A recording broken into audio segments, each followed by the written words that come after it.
I'd like to talk more about how political correctness threatens the academic environment. Last month, members of our university, in an attempt to, and I'm paraphrasing here, affirm the university's commitment to academic freedom, proposed a motion to the faculty senate that would oppose hate speech on campus.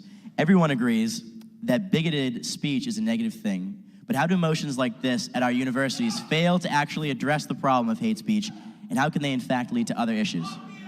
No, I don't agree that bigoted speech is always a bad thing. I think it's important to hear from them. I think it's important to hear from them. You see, what the left wants to do is it wants to enable its extremists on its own side, the sexists and misandrists of the feminism, the black supremacists of Black Lives Matter. They want to enable the extremists on their own side and silence the extremists on the other. Well, I don't like the extremists on either side. Racists, I don't like them, and they don't like me. I'm a miscegenatory, gay Jew. They don't like me at all. But what I want to do is give a platform to all speech. I want more speech of all kinds. Why?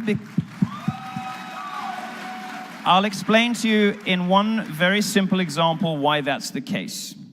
And a very successful example of this was the British National Party in the UK, which unlike UKIP, for instance, which is a perfectly respectable mainstream party, the British National Party was a racist party led by a very odious character called Nick Griffin. Now, for a long time, the British National Party was doing very well, out of anxiety about, understandable, I think, anxiety about immigration and the changing nature of local communities.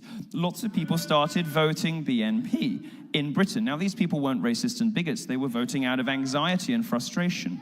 So here's what happened. Here's what happened when the media embargo, if you like, was lifted on the leader of the BNP. Nick Griffin appeared on the BBC's Question Time for 1 hour.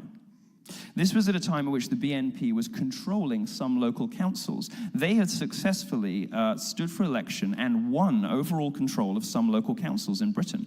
Quite an extraordinary and not a particularly proud moment in British history. But the day Nick Griffin appeared on Question Time, and the BBC was criticized mercilessly for giving this guy a platform. This is hate speech, this is bigotry, he's a racist, how dare you put this man on TV? The BNP... No, that was a clever one.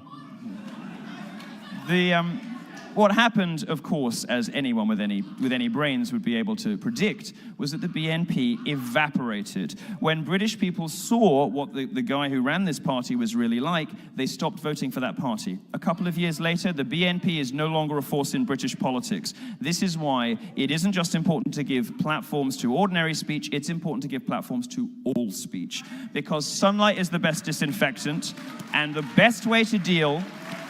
Absolutely. The best way to deal with people that you don't agree with, whether they are conservatives or progressives, is the full glare of the spotlight, because you should have the confidence in your own opinions, and you should have the fortitude and courage to believe that you can beat them in a fair, open marketplace of ideas. And if you believe those things...